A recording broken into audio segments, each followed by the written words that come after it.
Eu vou fazer a leitura do capítulo 19, os irmãos acompanhem. Eu vou fazer a leitura numa versão mais simples, numa versão mais fluida, que é a NVT, tá bom?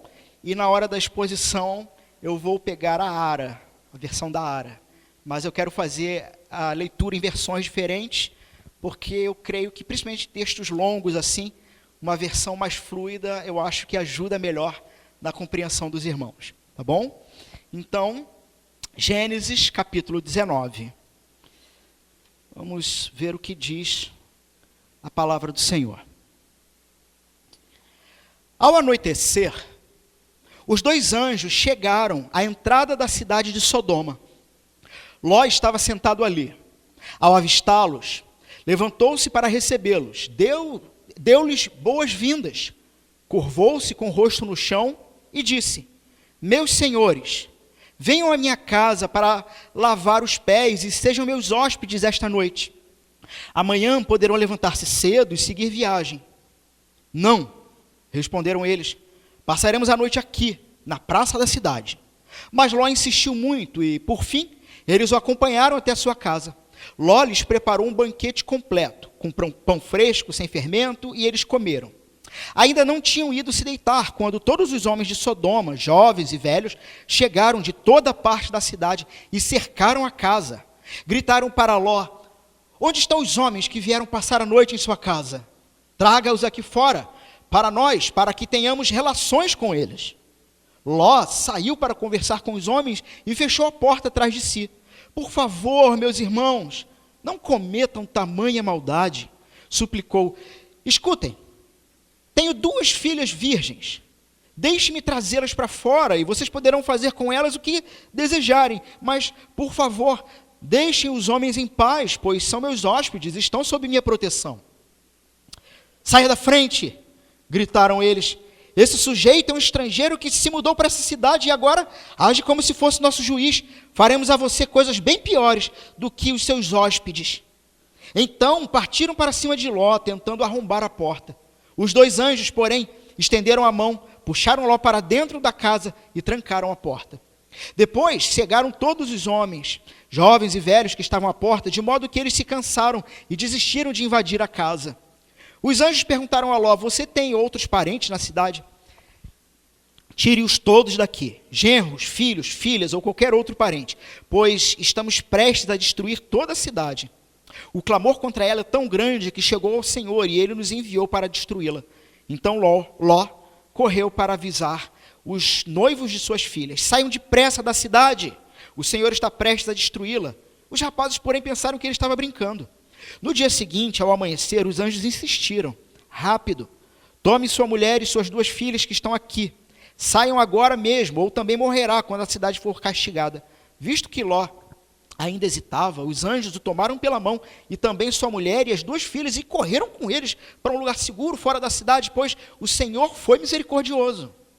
Quando estavam em segurança fora da cidade, um dos anjos ordenou: corram e salvem-se, não olhem para trás, nem parem no vale, fujam para as montanhas, ou serão destruídos. Irmãos, por enquanto até aqui, na sequência da pregação, nós lemos do verso 18 em diante. Podem tomar assento. Se os irmãos perceberam na liturgia de hoje, não só a temática da misericórdia de Deus, o próprio evangelho permeando tudo que lemos e cantamos e dando o tom, inclusive, das nossas orações, mas os irmãos também devem ter percebido uma temática específica. Noé, Ló, a destruição, a volta do Senhor, o grande dia do Senhor. Uma temática cristã, o dia da ira do Senhor, o dia da vingança do Senhor. Uma temática que no Antigo Testamento os judeus entendiam que seria de uma só vez. O dia do Senhor, nós vemos isso no profeta Joel, dia de trevas, mas também dia de misericórdia. O dia do Senhor aconteceria de uma só vez. Os astros iriam cair dos céus e a matéria derreteria. Só que em Cristo, que é o cumprimento do dia do Senhor, em Cristo nós percebemos que o dia do Senhor na verdade, ele se desdobra em duas etapas. Uma primeira etapa de grande misericórdia e uma segunda etapa, onde o cordeiro volta, mas não volta mais assumindo a postura ou a mansidão de um cordeiro, mas ele volta agora assumindo toda a ferocidade de um leão, como um ser majestoso, digno, e que vem julgar aqueles que são considerados inimigos de Deus. Então, disso se trata o dia do Senhor, e disso se trata a volta do Senhor. E por que eu estou falando isso? Porque nós tivemos então, em Noé, um dia, um momento em que o Senhor operou com justiça, com juízo. Nós temos aqui em Ló, e pelo menos até onde nós lemos, né, uma preparação, algo está para acontecer. Irmãos, Ló, eu não sei quantos já leram com bastante atenção toda a história que envolve Ló. Mas depois que termina Gênesis 19, nós não ouvimos mais falar de Ló. Assim, ouvimos falar dele, mas não ele, sabe? Por exemplo, como é que Ló morreu? Nós não sabemos. Nós não sabemos. Sabemos que ele era sobrinho de Abraão. Sabemos que ele com certeza conhecia o Deus de Abraão. Tanto é que a prova está aqui. Conhecia o Deus de Abraão. Mas nós tínhamos visto, nós já estamos no capítulo 19, mas nós tínhamos visto lá no capítulo 13, lembram-se? No capítulo 13, Ló e Abraão, os dois muito ricos, e aí os pastores, né, aqueles que eram contratados, os funcionários de cada lado, começaram a brigar por causa de espaço, por causa talvez de alimentação para os animais, e Abraão e Ló então decidiram se separar, e Abraão, ele que tinha proeminência, ele que poderia, por ser mais velho, por ser o tio e tudo mais, ele que poderia ter simplesmente definido para onde cada um ia, ele generosamente permite que Ló escolha. Lembram-se disso? E aí, lá no capítulo 13, verso 10, vai dizer o seguinte, veja. Olhou então Ló. Ló levanta os olhos, tipo assim, talvez Ló tenha pensado, meu tio ficou louco. Meu tio... Ele tem alguma coisa errada, porque culturalmente ele não precisava fazer isso. Ele tinha todo o direito de decidir e acabou. Mas meu tio me deixou escolher. E ele olha para o vale do Jordão. Talvez eu fique imaginando ele olhando para o vale, ele olha para o vale do Jordão, e talvez Abraão estava aqui do lado dele. Ele olha para o vale do Jordão, ele olha para o tio dele. Como quem diz, eu posso mesmo escolher? É isso mesmo? Tipo, tio, você não está vendo o Vale do Jordão? Você não percebe como ele é muito bem irrigado? E a gente tem que lembrar que nesse contexto cultural, local irrigado ou leito de rio é sinônimo de vida ou de sucesso, de prosperidade, porque você precisa, num ambiente desértico, da água e água potável para plantar e para ter os seus animais. E assim, tio, é isso mesmo. O ponto é que parece que Ló ainda não tinha sacado, e já dando aqui um grande spoiler do sermão, me parece que ele vai até o fim, sem sacar, que Deus é um Deus que se revela, mas se revela assim, ande comigo confiando em mim. E por que eu digo isso? Porque ainda no capítulo 13... na sequência, quando parte quando Ló toma sua decisão e vai falar sobre Abraão, fica muito claro que Abraão, ele simplesmente confiou em Deus. Ló toma a decisão de ir para esse local que ele escolheu, a partir das suas vistas, enquanto Abraão toma a decisão de deixar Ló seguir a sua própria escolha, porque Abraão é como se ele dissesse assim, bom... O Senhor já me prometeu uma terra, uma nação. Eu não sei como ele vai fazer isso, mas eu prefiro confiar nele.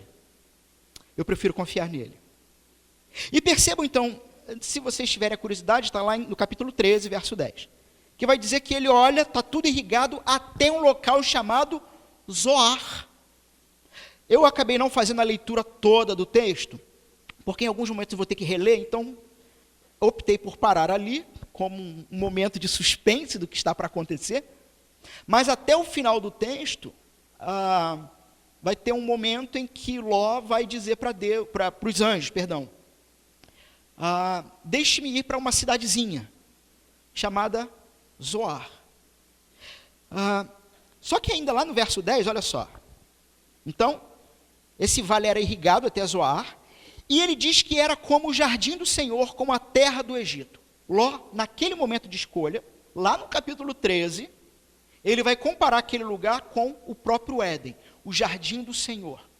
Na ocasião dessa pregação, e vou repetir apenas para lembrar os irmãos, mas na ocasião dessa pregação, um dos pontos que marcamos aqui nesse texto é o fato de que está intrínseco ao coração humano uma necessidade de retorno ao Éden.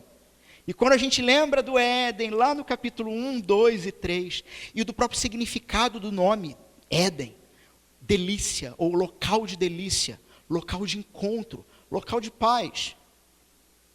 Ló, ele enxerga naquele lugar, a partir de uma possibilidade de sucesso pessoal, o lugar de delícias. Vocês conseguem, só a partir daqui, mensurar o coração de Ló? Irmãos, vocês percebem que tem alguma coisa errada com esse sujeito? Tem alguma coisa errada com ele.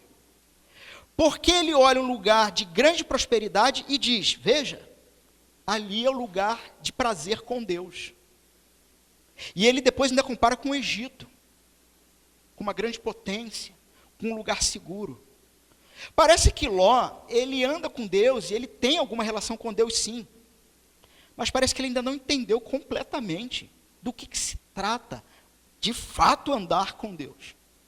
Nós temos essa impressão. Muito bem, ele escolheu esse lugar e foi. E nós vimos na sequência, entre o capítulo 13 e o capítulo 19, que teve um momento que teve uma guerra de 9 reis. Lembram-se disso? Que eu até brinquei, parece tema de Senhor dos Anéis, né? Guerra de 9 reis, e Abraão, ele vai juntar uns valentes e vai salvar o seu sobrinho Ló, fazendo o papel de 10º rei. E ali assumindo uma ideia de que, na verdade, aquela terra foi dada por Deus para ele, e ele, como um soberano da terra, vai salvar o seu súdito, que é o seu sobrinho. Ou seja, Deus tirou Ló daquele lugar. Só que a gente percebe que ele voltou. E como nós vimos desde o capítulo 13 até que a gente chega no 19, Ló, ele começa morando perto de Sodoma, daqui a pouco ele está morando dentro de Sodoma, e o capítulo 19 começa com ele dizendo o seguinte, os 2 anjos chegaram a Sodoma ao anoitecer. Deixa eu abrir aqui a versão que eu me propus a usar. Ao anoitecer vieram os 2 anjos a Sodoma, e a cuja entrada estava Ló assentado. Bom, então o sujeito, ele toma a decisão de morar perto, e detalhe, tá? Na época, a maldade, a perversão de Sodoma já era famosa. Ele sabia aonde ele estava se aproximando, do que ele estava se aproximando. E Sodoma e Gomorra eram, assim, metrópole, tá bom? Não pensa que era uma aldeiazinha, um negócio pequeno, não. Porque lá no finalzinho ainda, dando spoiler do sermão, lá no finalzinho, o Ló vai dizer assim para os anjos, não, tem uma cidadezinha, ela é pequenininha e tal, Zoar, ela é pequenininha. Quer dizer, então, se Zoar é pequena, Sodoma e Gomorra é o quê? Grande, abastada. E você tem agora um sujeito que se mudou para dentro de Sodoma e Gomorra, você tem um sujeito que ele vai para a porta da cidade, e culturalmente o que significava isso aqui? Ir à porta da cidade, a porta da cidade, era um local onde homens de proeminência iam para lá, não somente para negociar, mas para discutir questões da cidade. Não que ele fosse uma espécie de prefeito, mas vocês lembram, e isso nós chegamos a ler aqui, vocês lembram quando o pessoal da cidade fala assim, vem cá, cara, a gente quer esses 2 aí que estão aí dentro, e você vem dizer que a gente não pode, quer dar sua filha, você chegou agora, você também é estrangeiro, você quer se fazer de juiz e agora quer ser juiz de tudo. Por quê? Porque aqueles que iam à porta da cidade e se assentavam à porta da cidade, eles também faziam esse papel de juiz da cidade, no sentido de organização da cidade. Então, ele muito provavelmente fazia parte de um corpo, de um grupo, como uma espécie de conselheiros da cidade, gente que não somente governavam, entre muitas aspas, tá? Mas só para a gente entender o ponto, governavam e também julgavam, então faziam papel de político e de juiz. Tá? Esse é Ló que se envolveu completamente com a vida de Sodoma, completamente, a ponto de que, quando o anjo diz para ele assim, olha só, tem mais alguém aí? Você tem mais gente aí? Tem, quem? Meus genros, os que estão jurados para casarem com minhas filhas. Elas não são casadas ainda, elas são virgens, elas vão casar semana que vem. Entenderam talvez a ideia? Elas vão casar. Ou seja, o sujeito estava tão envolvido com essa cidade perversa que ele ofereceu as filhas dele em casamento neste lugar. Bom, então esses dois anjos chegam. Para quem não lembra do que constava no capítulo 18, nós temos um encontro de 3 homens com Abraão. Quem eram esses 3 homens? 2 deles eram esses 2 anjos, e um deles o próprio Senhor, ou o anjo do Senhor. Aquilo que nós chamamos de uma espécie de aparição do Senhor, nessa forma de homem, de pessoa. Tanto é que esse é o único momento em todo o Antigo Testamento que diante de Abraão, e ele inclusive vai dizer, porventura deveria contar para Abraão o que eu vou fazer? Sim, eu vou contar, porque aí o texto vai dizer assim, eu o escolhi. A nossa tradução diz assim, né? Eu o escolhi para isso. Só que a palavra ou o termo usado para escolher também pode ser entendido como eu o fiz próximo, ou numa tradução mais fluida, eu o tornei meu amigo. Qual é a ideia do texto no capítulo 18? Eu o tornei meu amigo, porventura eu esconderia algo do meu amigo? E no sermão passado a gente também pegou esse ponto para lembrar que Cristo é aquele que já não nos chama mais de servos, mas nos chama de amigos. E exatamente por nos chamarmos de amigos que ele não esconde nada do que o Pai, ou das delícias que o Pai tem para os seus filhos. Esse é o Cristo, esse é o nosso Deus. Muito bem, o Senhor fica com Abraão, lá no capítulo 18, esses 2 anjos seguem para Sodoma, Abraão vai interceder. Lembram-se disso? Senhor, se tiver 50 justos, 40 justos, o negócio vai caindo. O Senhor vai destruir a cidade?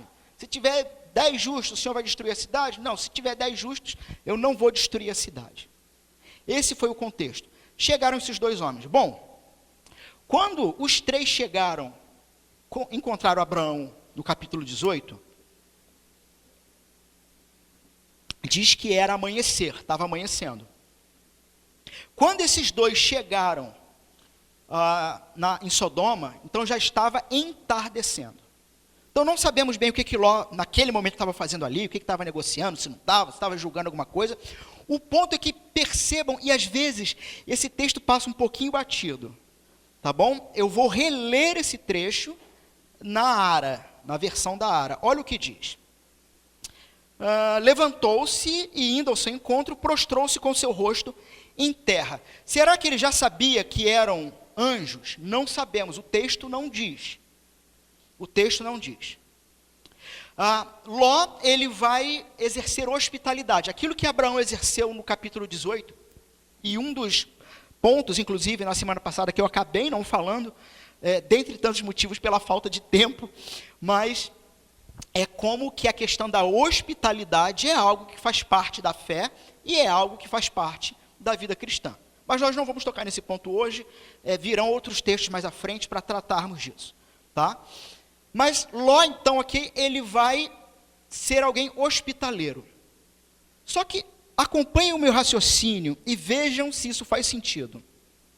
E disse-lhes, então ele se prostra com o rosto em terra, não é uma adoração aqui, você tem uma questão de um início de relação hospitaleira com o viajante.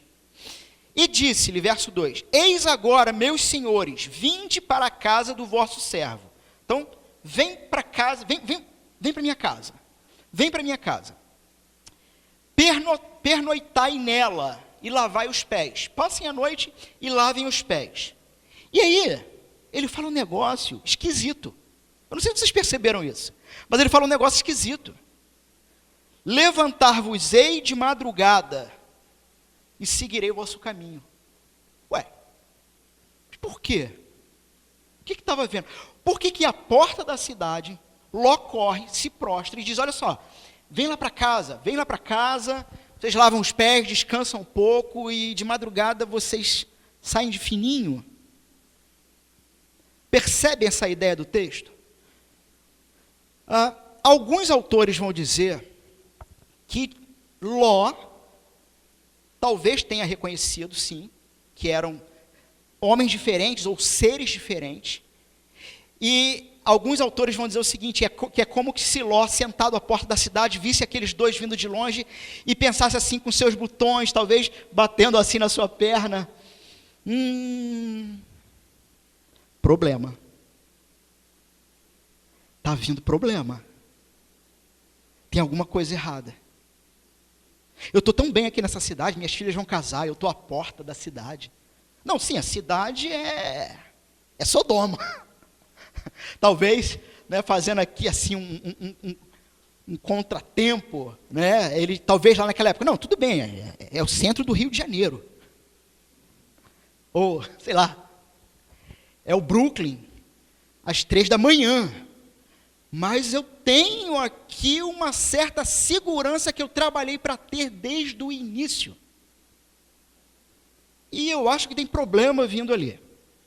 Tanto é que eles vão dizer, não, nós não vamos nos esconder, nós não vamos para a sua casa.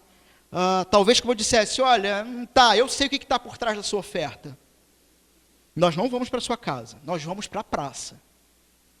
E talvez Ló tenha ficado desesperado. Problema, vai ter problema. Eu não moro em comunidade, mas eu conheço pessoas que moram em comunidade. E é engraçado que me veio essa cena agora, né? Talvez alguém que mora em comunidade e de repente vê alguém de polícia, que é polícia, ou sei lá. E talvez o cara pensasse assim, caramba, problema, vai ter problema. Tem alguma coisa errada. Algo vai acontecer aqui. E aí, verso 3, instou-lhes muito. Ele vai insistir muito. E aí eles foram e entraram, então, na casa deles. Insistiu demais, tá, vamos lá, fomos na casa deles. Deu-lhes um banquete, fez assar uns pães asmos. Por que a ideia do pão asmo aqui? É o pão sem fermento. Qual é a ideia do pão sem fermento? É pressa. É pressa. Quando o povo está no Egito e eles vão comer o pão para a ceia, por que o pão é asmo? Porque não tem fermento, porque não tem tempo de fermentar, porque ele tem que assar rápido e comer. Ou seja, você tem uma ideia aqui que Ló, diferente inclusive da maneira que Abraão tratou eles lá, Abraão, lembra que eu falei para vocês que o que eles comeram na casa de Abraão, nas tendas de Abraão, aproximava-se a 20 quilos de comida, por causa do novilho? Eu até brinquei, né? Se Abraão tivesse levado eles para um rodízio, ou para um self-service, ele ia ter um prejuízo gigantesco. Mas Ló, ele vai servir esse tipo de pão, porque existe uma pressa aqui. E aí vocês conseguem olhar para o texto e perceber que o Ló está muito incomodado. Só que é uma coisa que numa primeira leitura a gente não pega isso. Ló está muito incomodado, do tipo, vamos lá, vocês comem, porque de madrugada eu vou despachar vocês para ninguém ver. Para ninguém nem ver que vocês estão aqui. E mais, né? E mais. Ló nem perguntou o que eles vieram fazer aqui, já está querendo dar um jeitinho, parece até que ele é meio carioca, né? Ele está querendo já dar um jeitinho, tipo assim, olha só, nas entrelinhas, vaza. Vai embora. Vai embora. Mas antes que se deitassem, os homens daquela cidade cercaram a casa. Os homens de Sodoma, assim como os moços e os velhos. Numa outra versão, dos mais jovens ao mais velho. Os irmãos conseguem perceber que todas as gerações de Sodoma estão envolvidas aqui. Irmãos, a cidade então tem uma marca. A marca da cidade de Sodoma é iniquidade. Uma cidade iníqua. No que num primeiro momento, na mente de Ló, no coração de Ló, se tratava de uma busca pessoal pelo Éden. De algo ou de um ambiente seguro. E veja, seguro longe do Senhor. Porque naquele contexto, estar andando com o Senhor é estar andando com a família da aliança, a saber, Abraão. Mas aonde Ló depositava sua segurança, talvez a sua alegria, talvez a sua delícia, na cidade que tinha por marca iniquidade. Todas as gerações representadas, então, ali, dos mais velhos aos mais jovens. E chamaram por Ló e lhe disseram: onde estão os homens que à noitinha entraram na sua casa? Eu acho engraçado, interessante esse termo, e a ideia expressa aqui. Como quem diz assim: você acha que eu não vi? Você pensa que eu não vi? Sim, você veio se esgueirando, talvez pelas sombras, já era noitinha. Você veio se esgueirando, você tentou não ficar muito à vista, tentou não chamar muita atenção, colocou eles logo para dentro de casa. Mas nós vimos. Traze-o para fora, para que nós, traze-os fora a nós, para que abusemos deles. Irmãos, alguns vão tentar dizer que esse texto não se trata de uma tentativa de estupro, violência sexual coletiva. Mas é isso. Por causa da contraproposta que o próprio Ló vai fazer com as filhas. Alguns vão tentar argumentar no texto, ou nos termos no hebraico, que existe a possibilidade de que não fosse isso, mas não é isso, de fato, é isso. O povo, então, ou esses homens, eles queriam ter violência, abuso íntimo com esses dois que estavam na casa de Ló. Então Ló saiu, fechou a porta, e irmãos, ele vai fazer uma coisa inesperada. Você que é pai de filha, ou imagine-se tendo uma filha, ofereceria sua filha para salvar um estrangeiro? Vocês conseguem perceber o absurdo que é isso aqui? A gente não precisa nem pensar muito, né? Conseguem perceber o absurdo que é isso aqui, o que ele faz? Parece que ele perdeu a noção. E é muito interessante que o final da história dele parece que a coisa se inverte. E veja, eu não estou dizendo isso, e o texto não está dizendo que no final da história de Ló é como se as filhas fossem se vingar dele. Não é isso, não. Mas parece que tem uma ironia aqui no texto. Porque Ló ofereceu as filhas para que os homens abusassem delas o quanto eles quisessem. Façam o que vocês quiserem com elas, mas deixem os hóspedes. E aí no final da história deles, são elas que vão fazer o que elas querem. Nós vamos chegar lá, quem não conhece o texto, quem não sabe o que aconteceu. Nós vamos chegar lá ainda. Hoje, eu espero. Mas o que ele está fazendo aqui, existe uma questão cultural envolvida, não na questão de oferecer as filhas. Oferecer as filhas aqui é um ato desesperado. Mas desesperado por quê? Porque culturalmente, quando você recebia alguém na sua casa, debaixo do seu teto, você era o total, completo responsável por essa pessoa. Acontecesse o que acontecesse com essa pessoa, você era o responsável por ela. É por causa disso que o Salmo 23 tem tanto peso, principalmente o finalzinho dele. Lembra-se do finalzinho? O problema é que eu não sei o final, só se eu falar ele todo do início. Eu ia falar ele todo. Senhor, meu pastor, nada me faltará, me faz deitar em verdes pastos, guia-me mansamente pelas águas tranquilas, refrigera minha alma, guia-me pela beleza da justiça por amor ao seu nome. Ainda que eu ande pelo vale da sombra da morte, não temerei mal algum, pois ele está comigo, a sua vara e o seu cajado me consolam. Preparas uma mesa diante de mim, na presença dos meus inimigos. Preparas uma mesa diante de mim, na presença dos meus inimigos. Qual é a ideia? A ideia é que eu estou sendo perseguido no deserto. Tá? E aí eu encontro uma tribo nômade, uma aldeia não, mas uma tribo nômade. Tá? E essa tribo nômade tem o chefe do clã, o patriarca. E ao entrar ali dentro, e se eu for acolhido por eles, esses que me perseguiam, eles até podem entrar, mas eles não podem fazer mais nada. E aí o meu anfitrião, isso é cultura lá, do Oriente. O meu anfitrião, então, ele vai preparar uma mesa para mim, na presença dos meus inimigos, e vai servir na cara deles, e dizer, ele está seguro e ele está comigo. Preparas uma mesa perante mim, na presença dos meus inimigos, unges minha cabeça com óleo, ou seja, a questão da segurança, da unção. O meu cálice transborda, a ideia do cálice é o vinho, e sim, o vinho é a ideia de alegria e gozo. Meu cálice transborda. Certamente que a bondade e a misericórdia me seguirão. Pois é, olha só, tem uma tradução, ou uma tradução melhor seria, certamente, com toda certeza, bondade e misericórdia me perseguirão. Perseguirão. Por quê?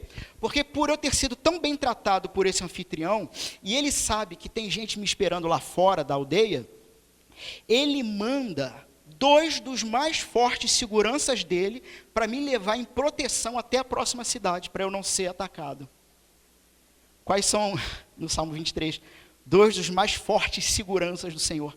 A bondade dele e a misericórdia me perseguirão por todos os dias da minha vida e morarei com o Senhor para sempre. Bonito, né? Lindo isso. Por isso que é bom ser crente, né? Não tem coisa mais bonita do que isso.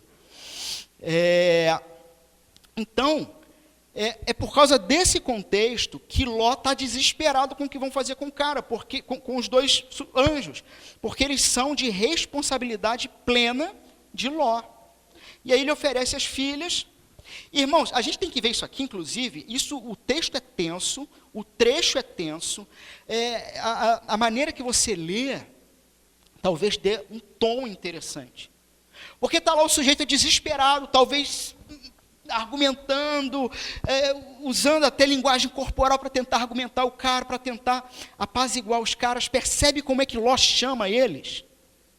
Olha só, os caras estão querendo usar de violência sexual com os anfitriões, com os convidados. E esse Ló, ele vai chegar e falar, irmãos,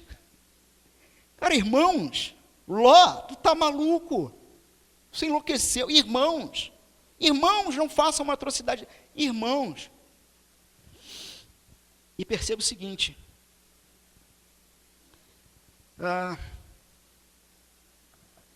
por mais que você se envolva com a cidade, com o seu trabalho, com pessoas que não amam a Jesus, não tenham dúvidas.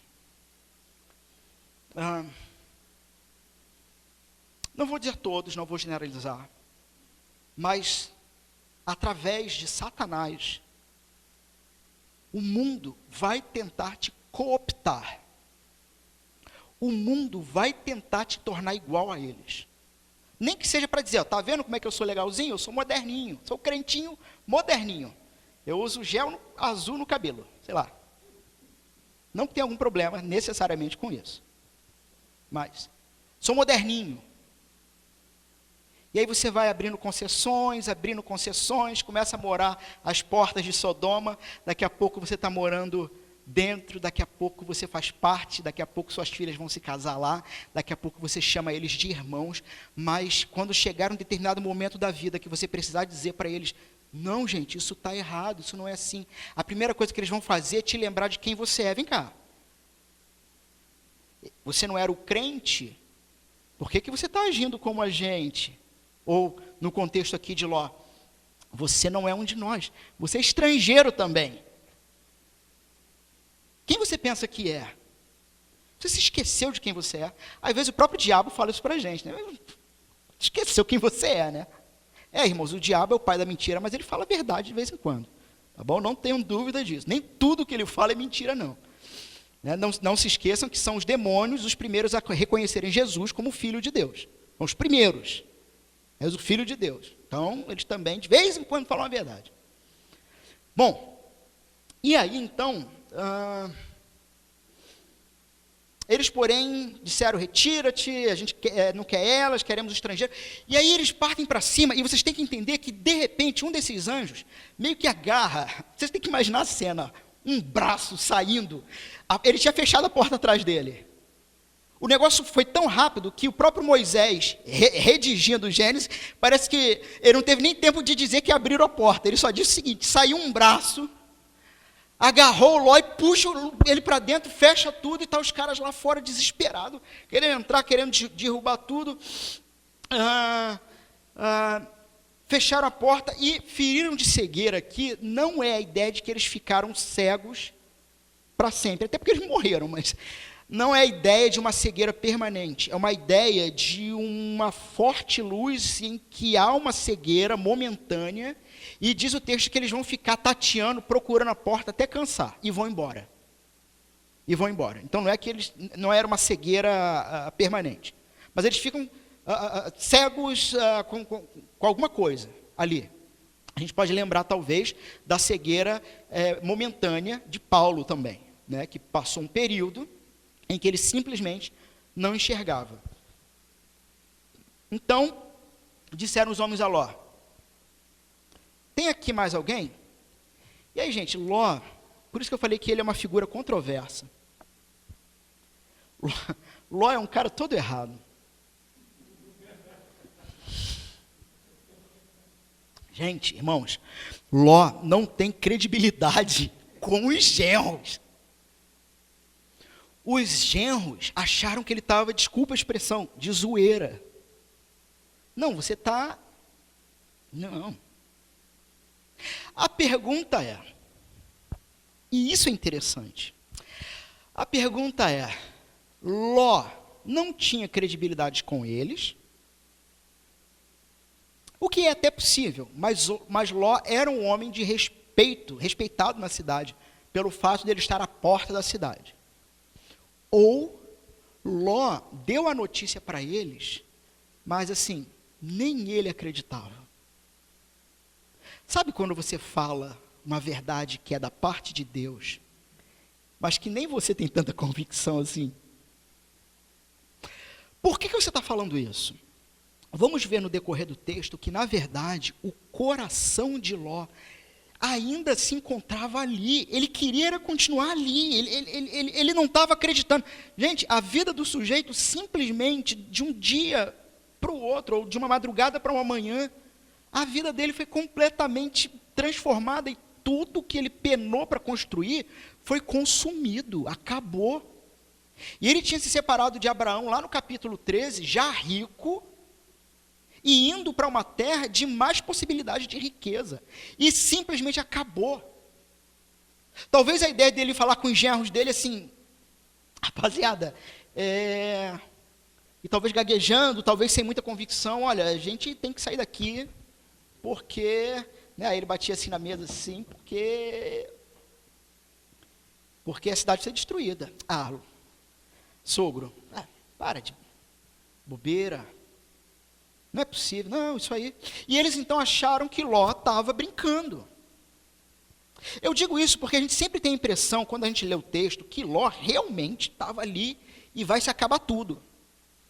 Mas vocês vão perceber aqui, na sequência do texto, que na verdade não. Olha só. Bom, o 14, né? Saiu Ló, falou aos seus genros, que estavam para casar com suas filhas, e disse: levantai-vos, sai deste lugar, porque o Senhor há de destruir a cidade. Acharam, porém, que ele gracejava com eles. 15. Ao amanhecer, apertaram os anjos com Ló, dizendo, então assim, amanheceu, tudo começou no entardecer. O pessoal ficou cego, ficou tateando, não achou nada, foi embora. Amanheceu. E sabe quando acontece algo muito ruim na sua vida? Ou você está muito tenso com alguma coisa, e às vezes bastou uma noite de sono, e você já acorda assim, poxa, né? 2020, fechou, 1º de janeiro de 2021, vida nova, tudo novo, tudo agora vai ser diferente, porque virou uma noite, né? Tudo agora vai ser diferente porque virou uma noite. A impressão que dá é que Ló, ele simplesmente acordou, bocejou, né? Talvez se espreguiçou, olhou para um lado, olhou para o outro, e os anjos olhando assim para ele, e talvez ele falasse para o anjo: quer um café? Gente, os anjos tiveram que apertar. Como é que está na versão de vocês o verso 15? Apressaram. Alguém tem outra? Todo mundo apressaram? Apertaram, apressaram. Oi? Insistiu. Ou seja, parece que o texto não diz, mas talvez a ideia deles pegarem Ló pelo braço, sacudir Ló: meu filho, você não está entendendo que a maldade, inclusive isso foi dito para Abraão, lá no capítulo 18, você não está entendendo que a maldade dessa cidade subiu a um nível, subiu a um teto, e o Senhor exercerá juízo sobre esse povo. Acorda para essa vida. Você não está ligado que você não é daqui, que você não tinha que estar aqui. Você não está percebendo o que está acontecendo à sua volta. Eles insistem com ele, apertam ele. Levanta-te, toma tua mulher e tuas filhas, que aqui se encontram, para que não pereçais no castigo da cidade. Verso 16. Como, porém...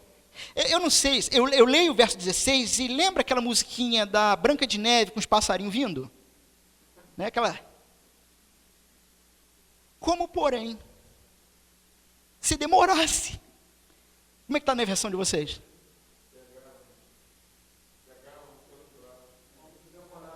Como se demorasse. Como se demorasse, né?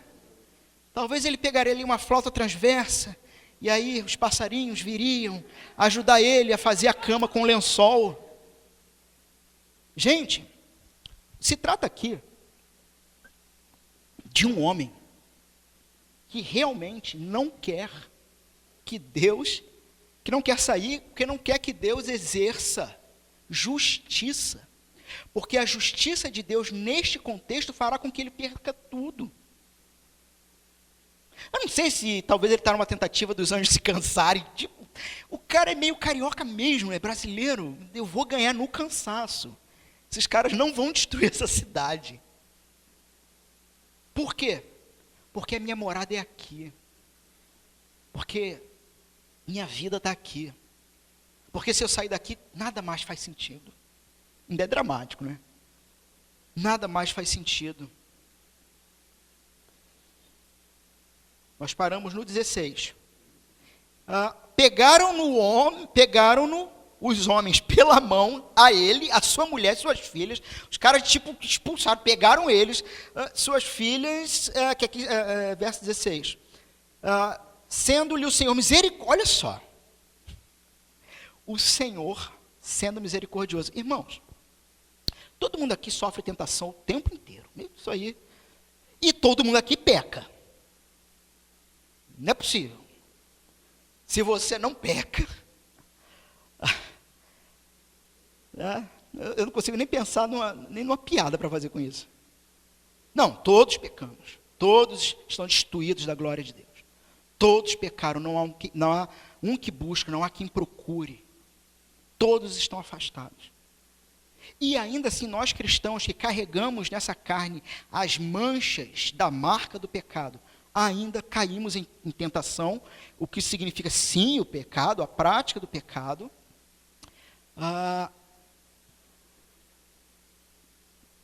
Então, todos nós aqui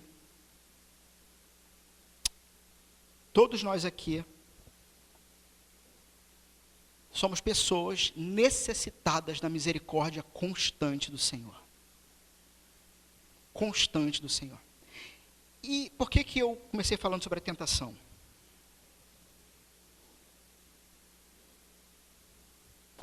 Sabe aquele negócio feio que tu planejou? E feio aqui, sinônimo, pecado. E naquela situação específica, o Senhor não deixou acontecer? Porque o Senhor é misericordioso.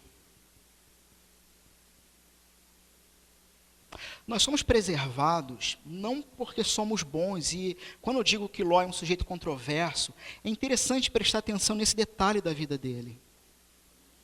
Ló vai ser preservado, mas porque ele é um sujeito bom? Não. Não.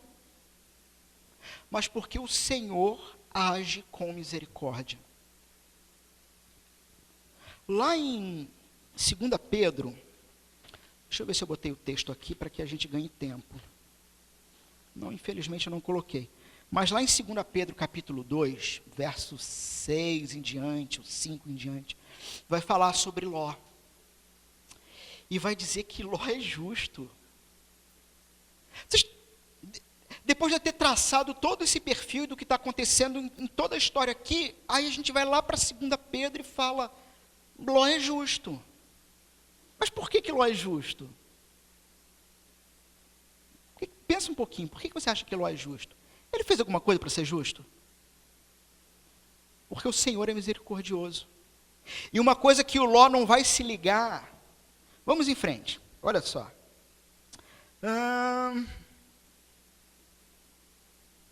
Puseram para fora da cidade. Verso 17, havendo-os levado fora, disse um deles, livra-te, salva a tua vida, não olhes para trás, nem pares em toda a campina, foge para o monte, para que não pereças. Qual foi a ordem dos mensageiros de Deus? Foge para o monte. Irmãos, e aí Ló, o carioca, vai dizer assim, mas, verso 18, assim não, Senhor. Assim não, não, Senhor meu, não conforme a tua vontade, não conforme tu queres, não. Verso 19, olha só o que ele vai dizer, eis que o teu servo achou mercê diante de ti. Como está a versão de vocês? Achou graça, achou favor. É como se ele dissesse, eis que aos teus olhos eu achei graça e favor. Irmãos, o que o Ló não está sabendo concatenar é o fato de que ele está sendo preservado porque alguém intercedeu por ele. Abraão intercedeu por ele. Quando começou a interceder por justos que tiverem na cidade, e Abraão dizendo, o Senhor é um rei justo, e eu não creio que o Senhor destruiria do mesmo jeito puros e não puros.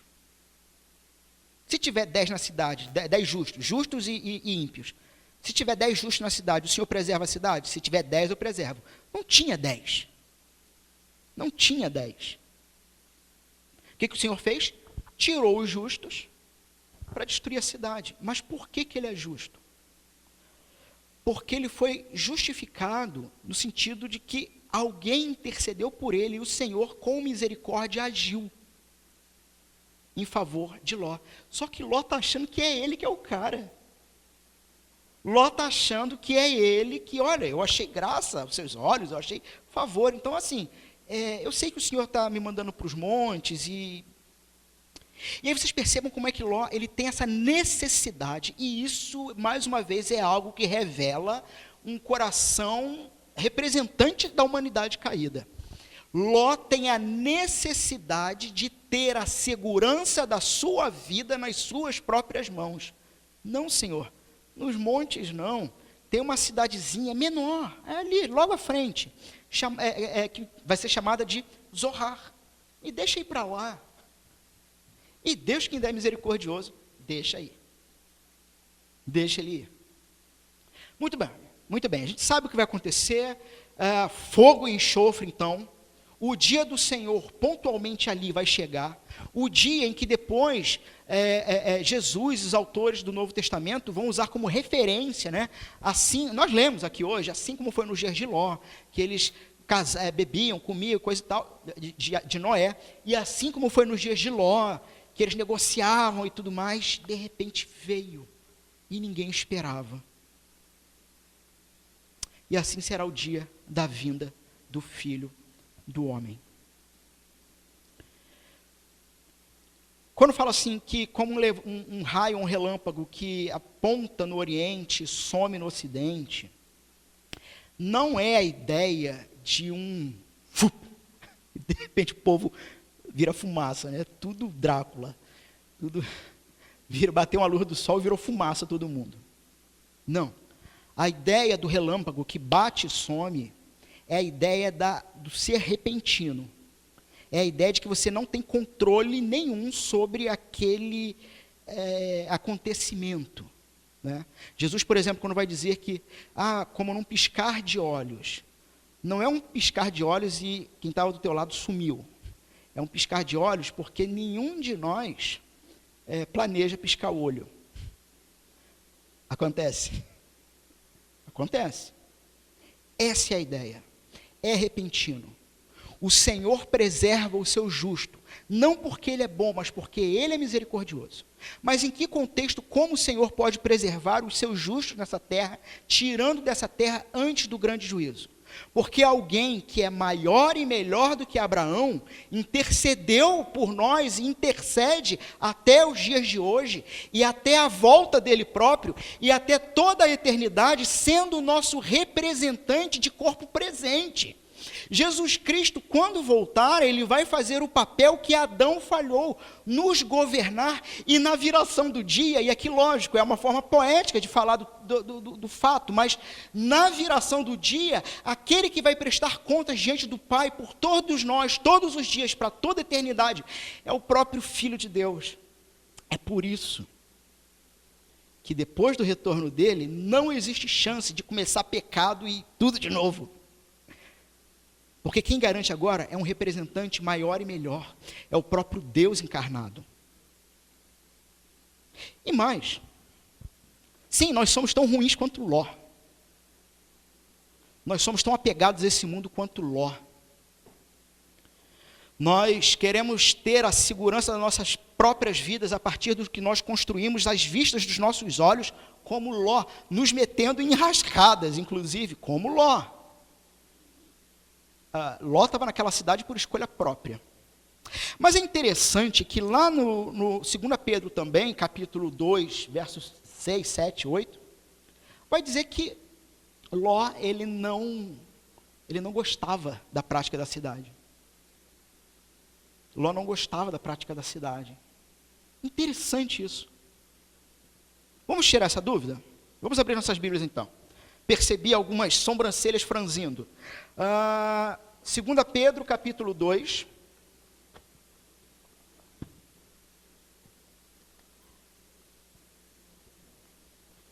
Está lá no finalzinho, tem Hebreus, Tiago, 1 Pedro, 2 Pedro. Capítulo 2. Eu vou ler a partir do verso 5, tá bom? Para a gente contextualizar o verso. Diz o seguinte, 2 Pedro, capítulo 2. E não poupou o mundo antigo, mas preservou a Noé, pregador da justiça, e mais 7 pessoas, quando fez vir o dilúvio sobre o mundo dos ímpios. E, reduzindo a cinza as cidades de Sodoma e Gomorra, ordenou-as a ruína completa, tendo-as posto como exemplo a quantos venham a viver impiamente. Verso 7. E livrou o justo. Ló, já falamos sobre isso. Por que ele era justo? Não era porque ele fez coisa boa, não. Porque intercederam por ele. Livrou o justo Ló, afligido pelo procedimento libertino daqueles insubordinados. Como é que está a versão de vocês, verso 7? Aflito. Oi?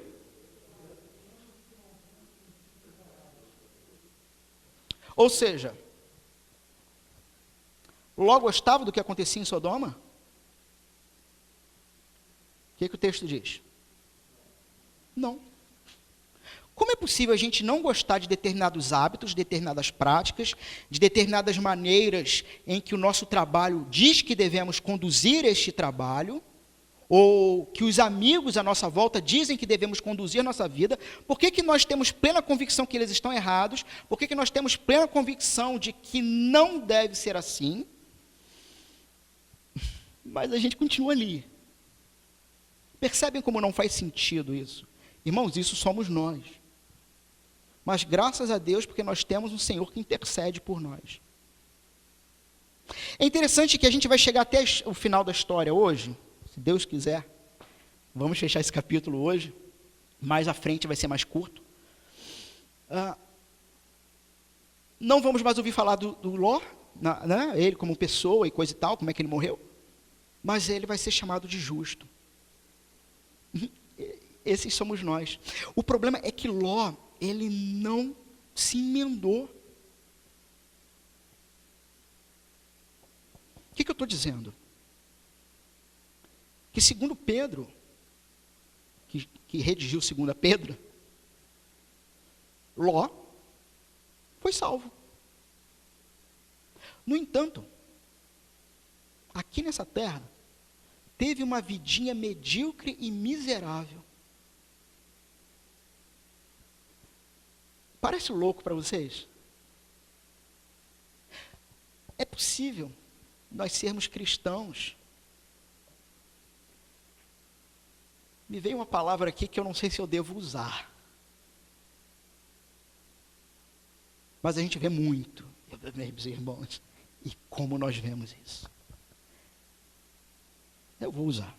Os irmãos me deem a licença para isso. Mas é possível ser cristão e ser sem vergonha. Como assim? Eu não sei. Estou dizendo que está certo? Não. Estou dizendo que a palavra de Deus diz que por falta de conhecimento o povo se destrói. Estou dizendo que o poder de salvar o homem se encontra no Evangelho do Senhor Jesus Cristo. E que é o próprio Cristo que salva o homem. Mas o que eu estou dizendo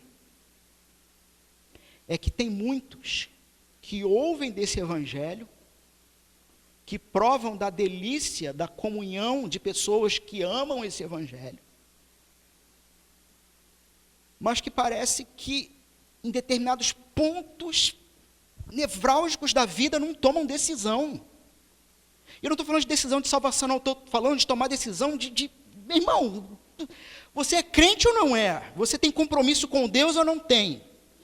Tendo ou entendo o compromisso com Deus, você tem compromisso com o corpo espiritual que o Senhor te colocou ali ou não tem? Você tem compromisso com a igreja ou não tem?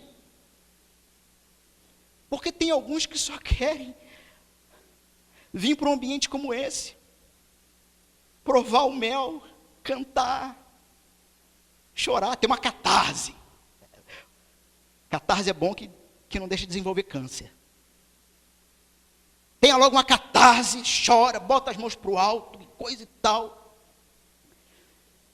Mas no dia seguinte continua fazendo porcaria no trabalho. Porcaria no namoro. Porcaria no casamento. Porcaria na vida. E o cara é crente. só que está vivendo uma vidinha. Me veio um outro termo, mas esse eu não vou usar. Miserável. Vidinha sem vergonha. Gente que não anda na vida, gente, a gente foi chamado por Deus para quê, gente? Para espalhar o Evangelho. O que é o Evangelho? O que é o reino de Deus? O que é o reino de luz? O que é o reino de sal? E por que nós somos mais como Ló e menos como Abraão e ainda menos ainda do que Jesus? E o mais louco disso tudo é que no final ainda é santo. Irmãos, desculpa se você tem problema com a graça, mas é santo. É santo. Mas tem que tomar umas boas pancadas para aprender. Eu já brinquei aqui algumas vezes que um dia, quando eu tiver um gabinete pastoral, o meu auxiliar vai ser uma marreta, né? Que tem crente que eu vou ter que mandar para o auxiliar. Para o auxiliar resolver, porque eu não consigo mais. Claro que é uma brincadeira aqui, ou não.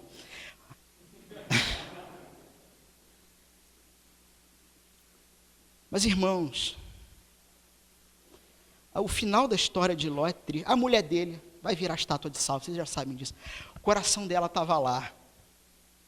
Aí o sujeito vai para Zoar com as duas filhas, só sobrou ele e as duas. Vai para Zoar, para essa cidade, com as duas filhas. Não sabemos por que ele ficou com medo, alguma coisa aconteceu lá, a gente não sabe. O sujeito, talvez por orgulho, gente, cristão orgulhoso, cara, olha só, tu vai se dar mal uma hora, vai ter um negócio, cara,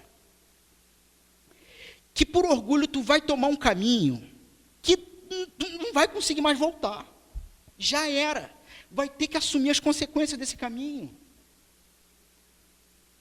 Por que eu estou dizendo que Ló era orgulhoso? Meus irmãos, ele tinha a opção de voltar para a família da aliança, ele tinha a opção de voltar para o tio dele, ele tinha a opção de voltar para Abraão, meu tio.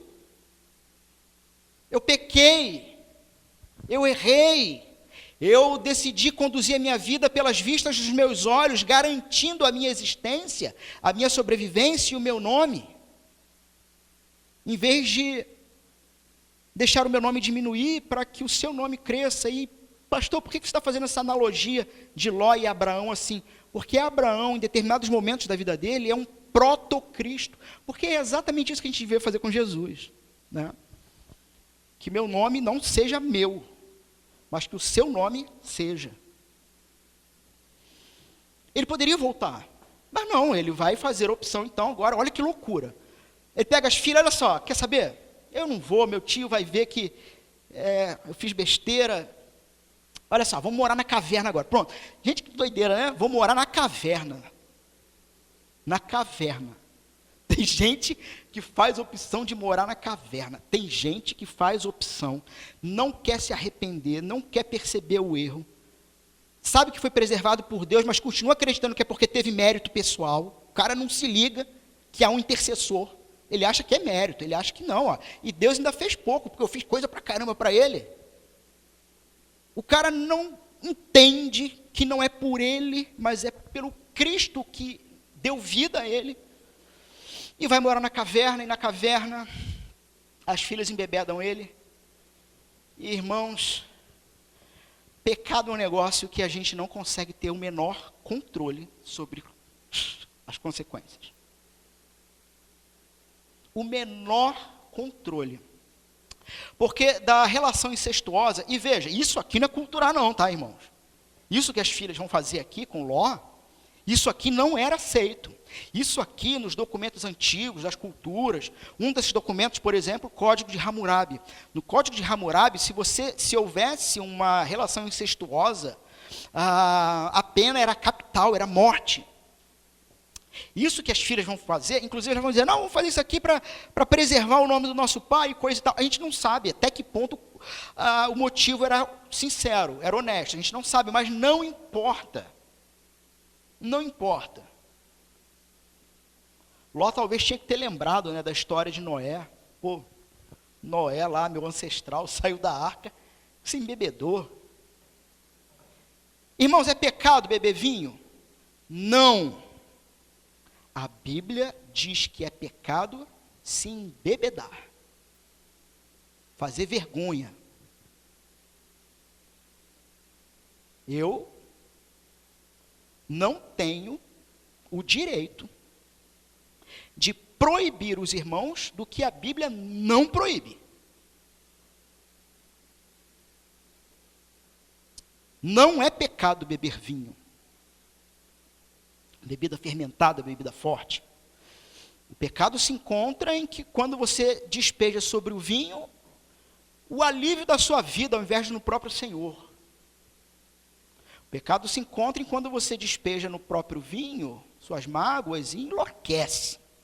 E aí a Bíblia vai dizer, você tem que se arrepender. Jesus já foi chamado de beberrão. Mas não porque ele ficou bêbado, era porque o pessoal queria achincalhar mesmo ele. Ele tinha que ter lembrado de Noé. Noé bebeu demais, fez vergonha. Bom, bebeu lá do vinho que a filha ofereceu. As duas tiveram relações com o pai. E dessa relação, então, nasceram duas nações, os moabitas e os amonitas.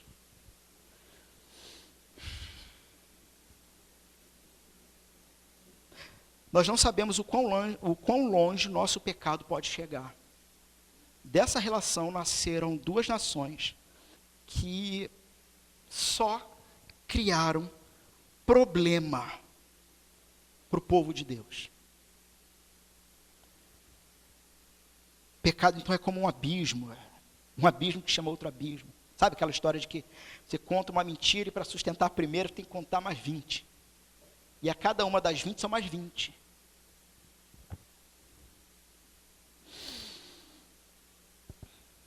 Nós temos na história de Ló a história de uma profunda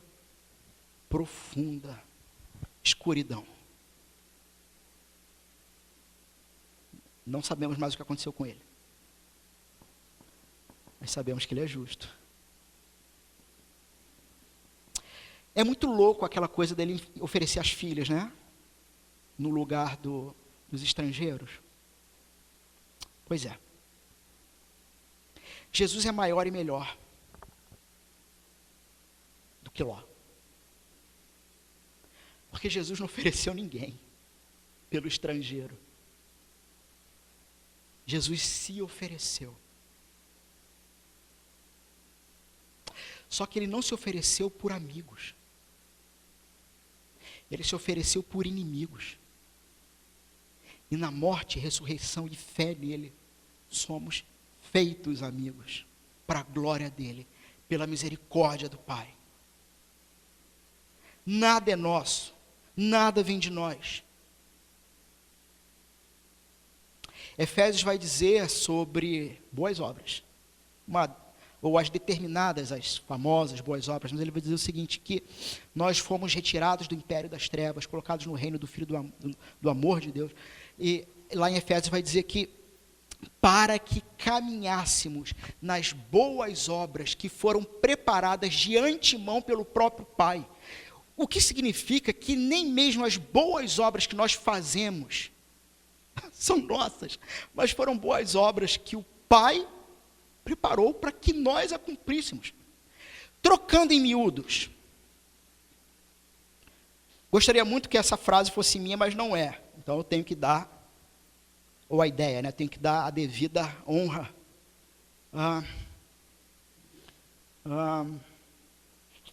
Pastor do Labri. Não. O outro. Igor Miguel. Ele não é ele é pastor da Igreja Esperança em Minas Gerais. Igor Miguel. Ele vai dizer o seguinte: quando você olhar para mim e me perceber distraído, se me olhou de longe, você ficou me fitando de longe, e você percebeu que eu estava distraidamente acompanhando com os olhos um rabo de saia, desculpa a expressão, mas é assim que ele usa. Quando eu sou o pastor, quando você, ovelha, me pegar no momento em que eu estava distraído, perdi ali as funções, o controle visual e motor do corpo, sei lá, distraído. Quando você olhar para mim e me perceber distraído, acompanhando uma cauda de saia, este sou eu. Este sou eu. Quando você me perceber cuidando da minha família, amando a minha esposa, educando os meus filhos, este é Jesus em mim. Porque o eu de verdade não tem nada para oferecer. Mas quando eu não sou mais eu, mas sou Jesus, eu sou outro. Caminhando para o fim, irmãos. Jesus, então, é aquele que foi lançado também numa caverna. Mas só ficou 3 dias. Ele ressuscitou dos mortos para a eternidade. E Deus é tão misericordioso com todos nós. E é interessante, a gente vai chegar na história ainda de José, né? Vai ser uma bela história. Mas José nos apresenta um Deus que transforma. Ele vai dizer isso para os irmãos dele: vocês intentaram o mal contra mim, mas Deus transformou o mal em bem. Nós temos um Deus que transforma o mal em bem. Nós temos um Deus que transforma iniquidade em justiça. Que loucura isso. Uma outra faceta aqui de Ló que eu ia esquecendo, né? Como é que esse sujeito deixou que Sodoma entrasse no coração das filhas, né? Você pode tirar alguém de Sodoma, mas você não pode tirar Sodoma desse alguém, porque a vida com Deus, a salvação em Cristo, não depende de nós mesmos, do que nós façamos, mas depende de um milagre. Porque a própria fé não é nossa, é dom de Deus. É um milagre ser crente. Os moabitas e os amonitas. Lembram-se da história da mula de Balaão? Para quem não conhece, Balaão, um profetazinho mequetrefe, mercenário, bastava pagar ele, que ele profetizava o que tu quisesse, né? Isso aí até hoje. Basta pagar que o cara fala o que tu quiser. Então Balaão era assim. E aí tinha um rei chamado Balaque. Balaque contratou Balaão para amaldiçoar Israel.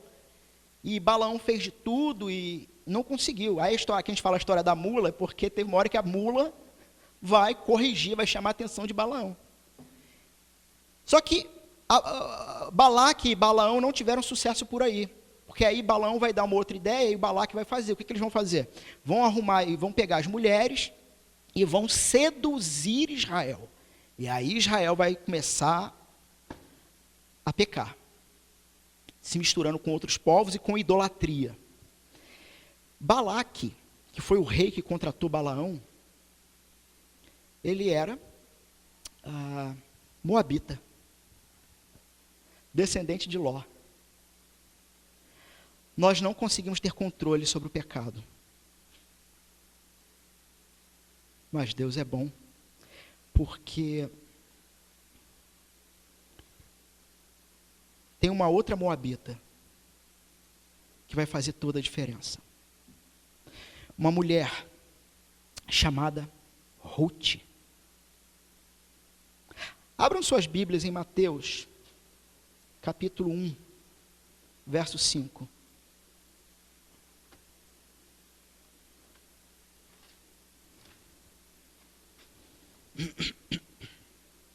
Diz o seguinte, verso 5 apenas, eu vou ler. Salmão gerou de Raabe a Boaz.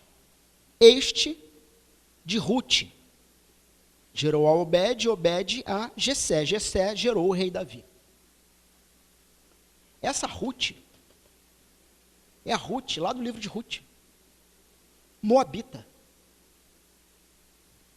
E aí o verso 1 de Mateus começa, livro da genealogia de Jesus Cristo, filho de Davi, filho de Abraão. A família de Ló, ele e as filhas, era para desde o início viverem aliançados, dentro das tendas de Abraão, mas eles se afastaram.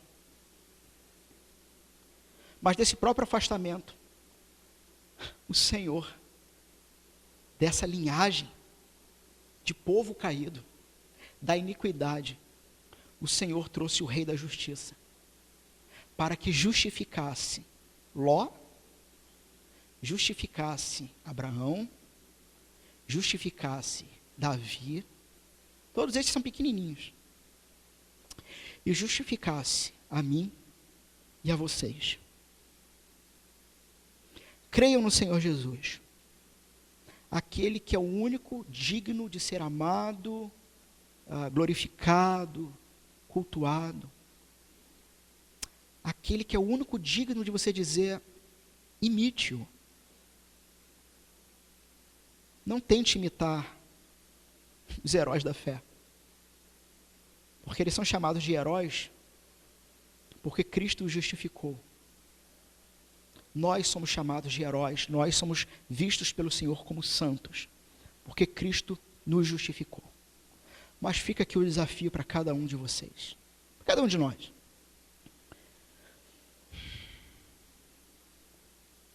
Eu tinha, mas eu não vou apresentar, uma aplicação final, eu estou preocupado com a hora, eu tinha uma aplicação final que eu ia apresentar em slide. De repente, na semana que vem, eu começo por ela. Mas eu posso resumir.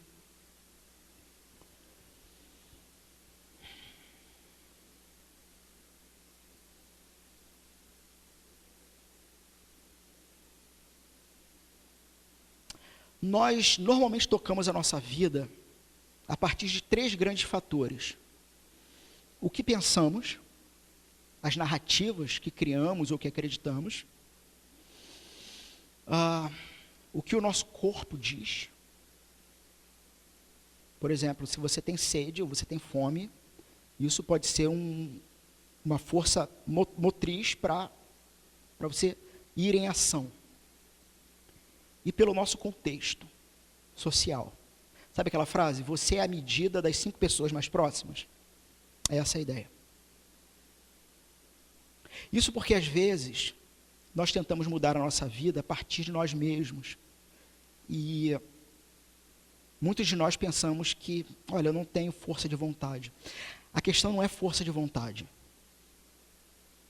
Sabe, tu já tentou ser mais santo, ler mais a Bíblia, ter uma vida mais regrada, e você não conseguiu, e você falou, me faltou força de vontade. Não, não foi força de vontade que faltou.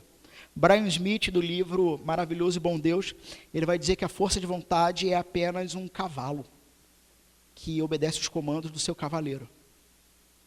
E ele vai argumentar que o coração humano tem 3 cavaleiros. O que ele acredita, o seu próprio corpo e o seu ambiente. Primeira questão, no que você acredita? Você acredita que você é feito justo e se relaciona agora com Deus em paz, pelo que Cristo fez? Você realmente continua acreditando que você tem algum mérito? Primeiro ponto. Segundo, em relação ao corpo. Adote o que a gente pode chamar de disciplinas espirituais. Lectio Divina, nós fazemos sempre no início do culto, que é um momento de silêncio, leitura e oração. Leitura contínua da Bíblia, exercícios que te levam ao Senhor. Ou seja, o seu corpo não vai querer. É aquela mesma história. Poxa, eu estou cansado hoje para ir para a igreja. Irmão, quem manda é o Espírito, não é a carne. E o terceiro, sim, você é a medida das 5 pessoas mais próximas. Não sei nem se isso é cientificamente comprovado, mas faz um sentido danado, né? Aquilo que você lê, aquilo que você ouve, com quem você conversa e dos motivos pelos quais você ri. Procura andar mais com os santos. Eu não estou dizendo que você tem que deixar de ter amigos pecadores, pelo amor de Deus. Bom, pecadores todos nós somos, mas deixar de ter amigos não cristãos. Pelo contrário, estamos em missão. Você tem que ter amigos não cristãos. Você tem que ter. Porque senão você vai pregar para quem?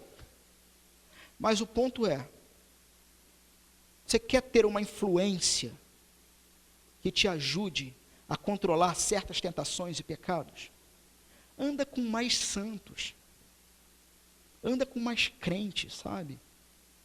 Tome decisão de ter uma vida em comum com seus irmãos da fé, para que tudo vá bem. Uma aplicação prática e rápida, e estou à disposição dos irmãos para conversar mais sobre o tema, sobre o assunto no pós-culto ou durante a semana. Tá bom? Vamos ficar de pé, vamos fazer uma oração.